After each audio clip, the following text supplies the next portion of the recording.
Today we're putting together a wood-fired hot tub. We have a Chofu hot tub kit from Island Hot Tub that's going to heat up water in a stock tank. I grew up here in Point Baker. This community is truly remote and is truly off-grid. People have to figure out their own systems. Some folks have a sauna or a shower, but we're still building our place, and so we basically have no way to bathe ourselves. We want a wood-fired hot tub because we need a way to take a bath and relax after working outside all day. So the first step for us is going to be leveling the site so that the stove and the stock tank are on the same level. So things are finally looking pretty level, and the next step is we're gonna go get some sand and some gravel from down the beach a ways and spread it out to make our pad.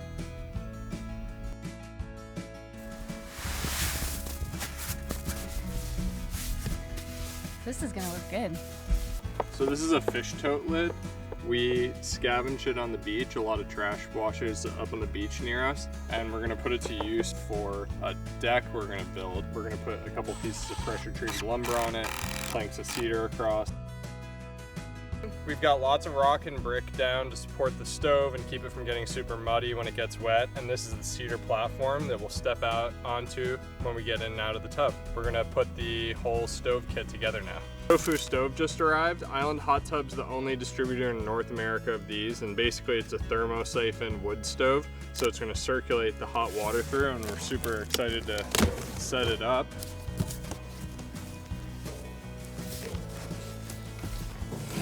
Wow, that's amazing. Yeah, that's beautiful. These are made in Japan. So this stove is surprisingly lightweight. It's really quite easy to lift and move, and I think that's the beauty of it, is when we leave our cabin for a long period of time, this is going to be really easy to disassemble and put away. All right, cool, let's get this thing set up. One of the most important things with setting up this hot tub is having an effective thermosiphon. So that basically means that the hot tub needs to be a little higher than the actual stove. So we need to have a base for the tub that is insulative and is at least 4 inches thick. And we just so happen to have this piece of styrofoam kicking around. My family and I found it on a beach.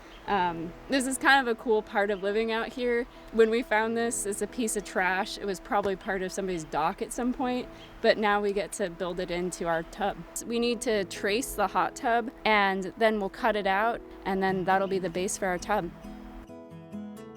So this is the drain pipe for the hot tub. It's installed on the bottom of the tub, and we're gonna cut a slot through the styrofoam base that this pipe is gonna run through.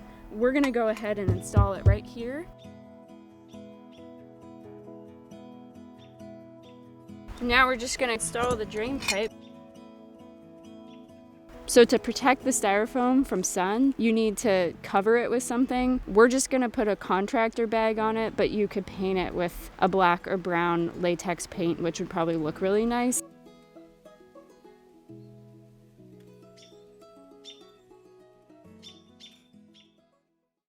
The most important thing is the top port. You need to have that at least 8 inches away from the top rim. So if you have a 1 foot square, this is super easy.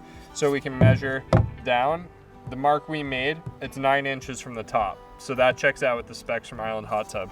Then we want on center from this top hole for the port to be at least 5.5 or 2 to 5 inches up. We're 5.5 inches up, so that checks out with the Island Hot Tub specs too. This is super important so you can get a thermosiphon between the stove and the tub water. Otherwise, if you don't get this height relationship right, the stove won't work and won't heat up water. The bottom hole is pretty easy. We're just gonna center it up with this panel, which is about 4 inches from the bottom.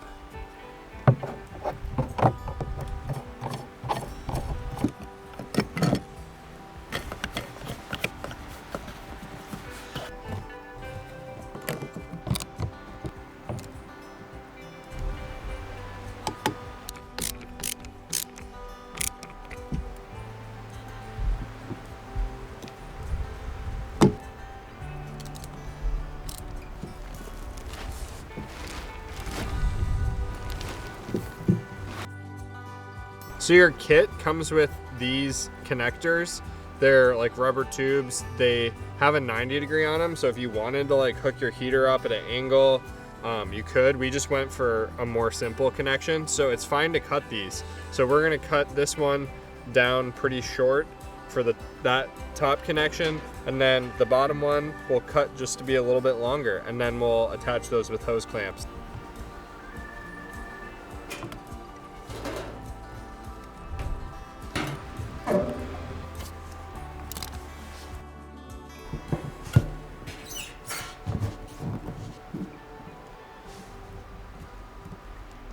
Sweet. We just got the tub and the stove completely hooked up, and that was so simple. I'm really impressed by how good the instructions were, and like, this is just not that hard a job. And yeah, super excited. We're gonna put the stove pipe on, fill it with water, and have a hot tub. So this is the enamel collar. We put that on top of the stove and bolt it on. So to set up the stove pipe, we need to fasten these seams together, and it's a lot easier with 2 people. So that was pretty easy. It's okay to squish it. That's really the only way to bring it together. You can always bend it back into shape later.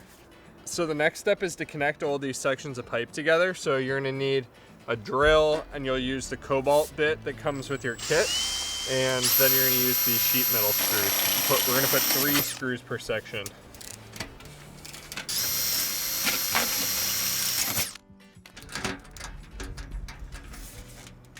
Okay, we got all of our sections of pipe together, and the last step is to attach the stainless steel adapter to the non-crimped end. Okay.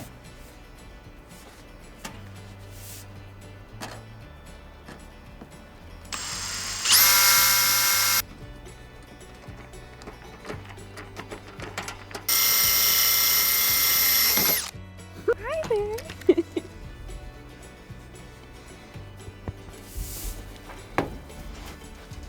So we got this adapter piece on, and now we just need to attach the pipe to the stove.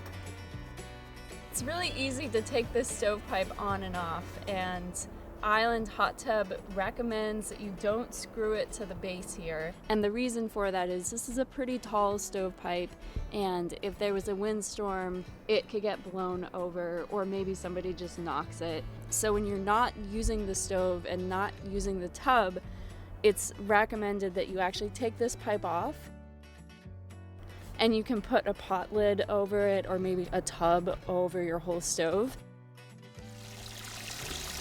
So we're finally filling the tub with water. We don't have a well out here, but we do have a lot of rain, so that's how we collect our water. And so we're filling up the tub with fresh Alaskan rainwater.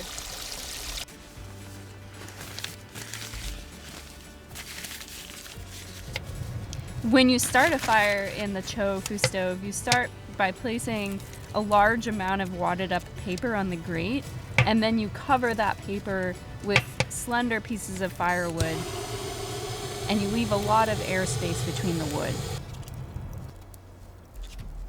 You don't want to put too much wood in too soon, because that might smother the fire. So we just got our first fire going in the stove, and we're both really excited. Just a few things to keep in mind as you're using the stove. The Chofu heats best when a fire is roaring and the water jacket is making a hissing sound. That's when you know that your fire is hot enough. You want this fire to be as hot as it can be. The most important thing is you want to make sure that there's water at least 4 inches above that top port, because that water is actually in a jacket around the stove, and it's very important for keeping the internal parts of the stove cool. Once you have your fire going strong and larger pieces of wood burning, you'll need to reload the firebox at 30 to 40 minute intervals.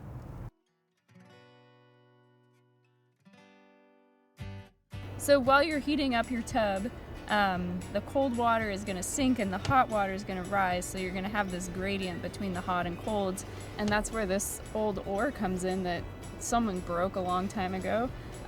We'll just use this to stir the tub and get those water layers mixed.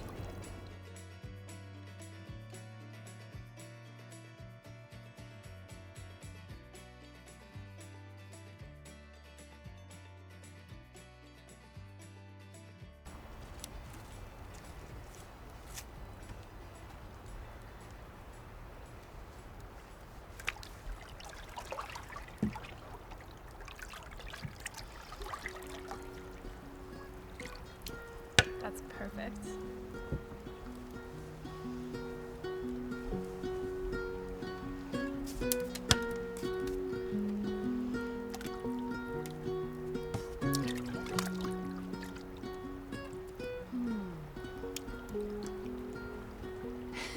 That's nice. This is really nice. This is magic. I can't believe I'm in a hot tub in my backyard and it took a day to set up. Here I am in the most beautiful place in the world in my own hot tub. This is a dream.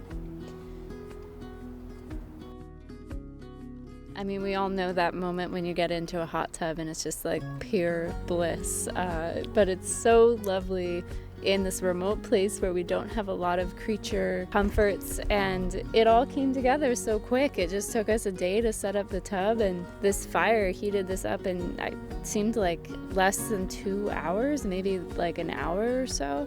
Yeah, absolutely incredible. What a magical experience.